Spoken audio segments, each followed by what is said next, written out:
স্কুলের জমিতে বেআইনি নির্মাণের অভিযোগ ঘিরে উত্তর ২৪ পরগনার মধ্যমগ্রামে উত্তেজনা। প্রধান শিক্ষককে ঘিরে বিক্ষোভ অভিভাবকদের। গঙ্গানগর সাহারা আদর্শ বিদ্যালয় মধ্যমগ্রাম পৌরসভার ২৬ নম্বর ওয়ার্ডের স্কুলের জমিতে নির্মাণ ঘিরে ঘটনার সূত্রপাত। স্থানীয় সূত্রে খবর, ১৯৭৯ সালে স্কুলটি চালু করে একটি স্বেচ্ছাসেবী সংস্থা। জমিটিও ওই সংস্থার। ২০০০ সালে স্কুলটি বন্ধ হয়ে যায়। সেই সময় মধ্যমগ্রাম পৌরসভার উদ্যোগে ফের চালু হয় স্কুল। সম্প্রতি স্কুলের জমিতে শুরু হয়েছে নির্মাণ। স্থানীয় বাসিন্দাদের অভিযোগ, স্থানীয় তৃণমূল কাউন্সিলর নিমাই ঘোষের মদতে স্কুলের জমিতে অবৈধ নির্মাণ করছে পৌরসভা।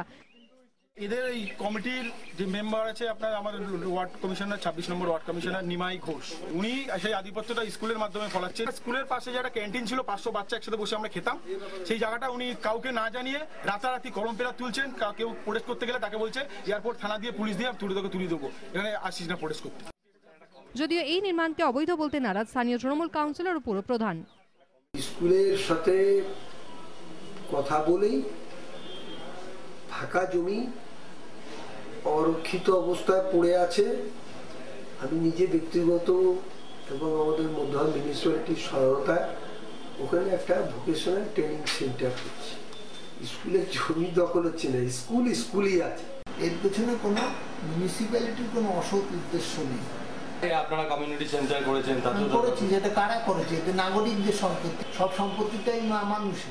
খাতায় কলমে এখনো স্কুলের জমির মালিকানা স্বেচ্ছাসেবী সংস্থার, কিন্তু তারপরও প্রশিক্ষণ কেন্দ্রের নামে কিভাবে এই জমিতে অন্য আরেক সংস্থাকে নির্মাণের অনুমতি দিল পুরসভা?